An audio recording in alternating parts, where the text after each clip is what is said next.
Welcome to the Silent Trading channel on Thursday the 19th of March. Today I'll be analyzing the gold chart to see and check if the chart is really going to break below continuously, or is it going to stop, and when will it stop. Okay, but before I start, please subscribe, like, comment and share if you like this video, and to support me in my trading journal. Now today I'm going to be starting on a daily time frame first, because we need to be able to check on the daily time frame about whether is it going to touch the next key level support or not. Because on a daily time frame right now, 3 of the daily key level support has been attacked, right? But 1 has been broken over here, because this is a reversal, which is also a key support in the daily time frame, right? On the daily time frame. And the previous candle yesterday has already broken this support, right? Which is a key level support. And then by today the chart push up a little bit to create a top wick, right? Push up a little bit to form a top wick, and after forming a top wick, it then start pulling back and then start pushing down again. And this push down is the push down to attack even this support over here, accumulating more buy side volume. This support over here accumulating more buy side volume, and as you can see, it has been continuously accumulating buy side volume because the chart is moving down more and more, right? It has already come down to about 4560.78 right now. It is a new low for this spot over here, which means that there are a lot of buyers in the chart, right?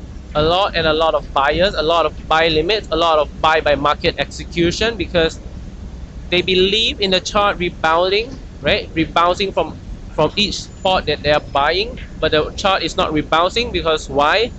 Because more buyers means more liquidity, more buyers means more volume and more money in the market. So the big money would have to sweep up all of this position first before it can start reversing, right?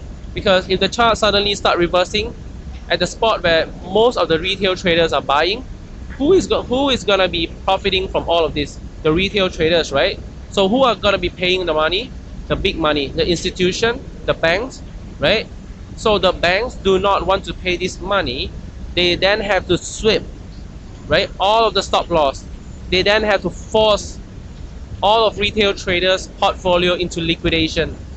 This is the real reasoning why when you buy, the chart always goes down. When you sell, the chart always goes up, right? Because most of the time, retail traders' mind is all alike, right? It is all aligned. Because why? Because human psychology applies to every single human on earth, except those who have transcended the basical or the typical human psychology, right? So only those who have transcended typical human psychology and understand what the human mind and what human is trying to do, and then they stop doing what others are doing, and they start doing what they start doing the opposite. They start buying at the spot where most retail traders are swept up, are taken out, right? So we never follow the mass. Because why? The mass is always the liquidity for the big money. The mass is a liquidity for the institution, for the banks, for the hedge fund. So we never follow the mass. And to be able to do that, we need to understand the basic human psychology. We need to understand the typical human behavior, what they are doing at each support and level, and each resistance level, each fair value gap, each order block, each breaker block. We need to be able to understand where everyone is buying, where everyone is selling before we start buying, before we start placing our buy limits.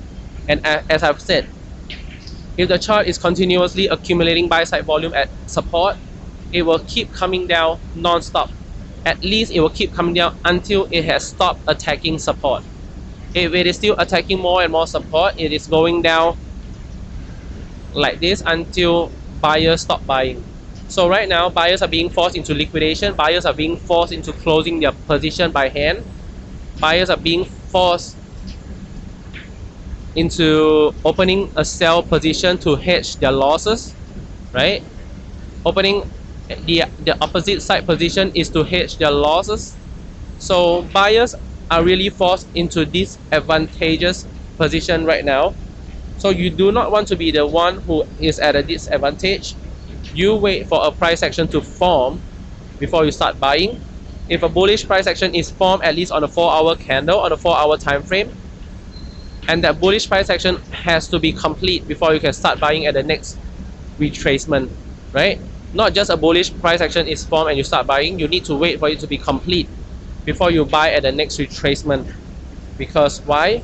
Because an incomplete price action means that the market has not started accumulating sell side volumes yet. A complete price action means the market has already attacked and break resistance, indicating that the market is starting to change its trend and starting to accumulate sell side volume.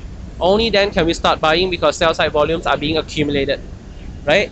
So right now, are we still going to buy? We can buy right now, but you need to be prepared for the risk, because it still has a chance of pushing down further and further, right? It has already pushed down about 40,000 pips right now from 5,000 level, right? From the 5,000 level, which is a balanced line, the middle of the triangular sideways frame that I've drawn, it has already pushed down about 40,000 pips, right? Is it going to push down further? We do not know. But we do know is we wait for the price action to form and be complete before we can start buying, because only a valid price action is the best possible spot to buy. And we do not follow buy, we do not panic buy, we buy at retracement, right? So right now, is it the best spot to buy right now on the daily time frame yet? No, because price can still push down further, right? Why? Because the chart is already showing you that it is accumulating buy side volume at support over here, and even at the 4,900 support, 4,800 support, 4,700, 4,600, all of this support is being triggered, right? Supports are being triggered. So buy limit placed at all support is really being triggered non-stop, right? So if you can count, the 5,000 support is the first support that I'll count. It's the first support that buy limits are being triggered, right? So people are holding buy position at the 5,000 support one. The next support is over here at 4,872. The 4,900 support, 3 support. The 4,800 support is a 4 support. This reversal support over here is a 5 support, right? The 4,700 is a 6 support.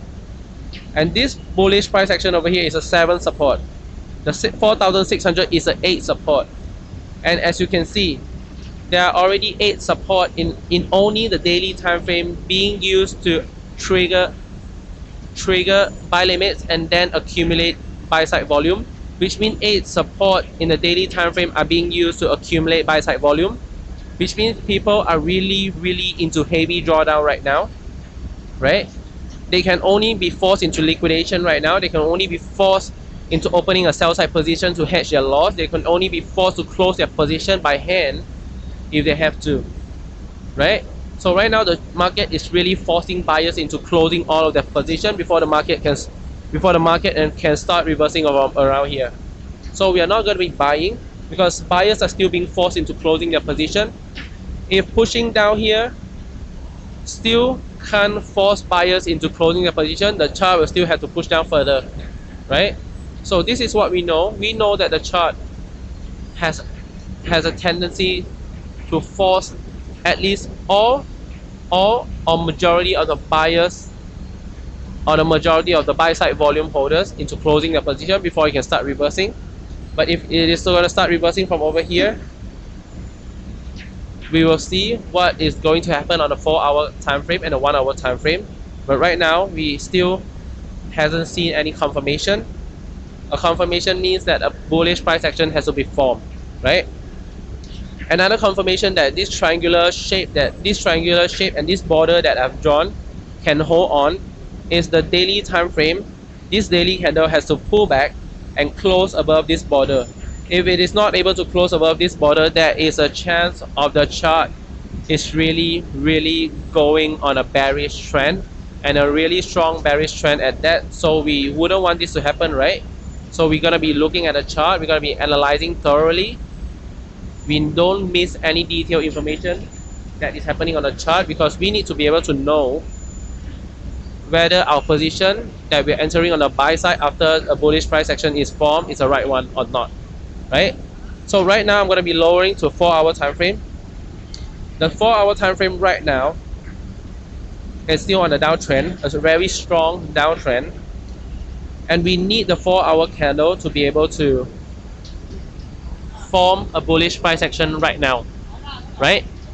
But what we see on the 4-hour time frame is the 4-hour candle has this candle, the previous candle over here, that is, yeah, the previous candle over here has already closed below the border that I have drawn, which means it is also indicating a break of what? A break of support, right? Because this border over here can also be counted as a support, which means this 4-hour candle closed below this border is showing that it is closing below support, right? And closing below support means what? Means that the chart will still drop down further, and as you can see, the next candle push up, form a top wick, and after forming a top wick, then pull back and drop all the way down, right? As you can see, every support that is being broken indicates that the chart is going down further. Every resistance that is being broken indicates that the chart is going up further, right? But the problem is, can it go down all the way and close below this support, or is it just going to go down and create a bottom wick before it start pulling back and then start going on the upside? That is another thing that we have to be taking note of, right? And then the next thing we have to do is compare notes about what is going to happen after this, right? And then see if bullish price action will start to be produced, will start to form at this zone over here. Because if a bullish price action is forming at this zone over here on the 4-hour time frame, which means this triangular border can hold on, right? And if this triangular border can hold on, which means the bullish price action form over here is a very strong one. It's a sturdy one. It's a sturdy price action. So if this bullish price action over here is a sturdy one, this candle over here can pull back and form a bullish price action right now, and this price action is a sturdy one. The next candle retracement is where we're gonna buy, and if possible, and if we see that this price action is really a strong one, the next candle retracement we're gonna be buying, but not overloading, not over trading, but we can snowball. So if we normally trade about 1 lot, we can trade 2 lot, right? Not from 1 lot to 10 lot, no. You can trade from 1 lot and upsize about 2 or 3 lot, right? But no over trading, right? Over trading is from 1 to 10, but from 1 to 2, from 1 to 3 lot is not over trading. It is just snowballing from your understanding on the chart, from your thorough analysis of the chart. So you're only snowballing because you really understand that the chart is going to reverse, right? But no over trading. Not normally from 1 lot you add up to 10 lot. That is too much, right? So for right now, if a bullish price action is not being formed yet, I'm not going to be entering a trade right now because it is too risky. So the same thing for you guys is not to be entering a trade right now. At least wait for the 4-hour candle to form a bullish price action, or at the least you can do is wait for the 1 hour to form a bullish price action. If you tell me you're impatient, you want a position so bad, at the least wait for the 1 hour to form a bullish price action and complete that bullish price action before you start buying. That will be the least I ask of you, okay? So for today, that is all I'm going to be saying and analyzing for you guys, and I look forward to seeing you guys tomorrow, and I'll see you guys tomorrow. So for today, that's all. See ya.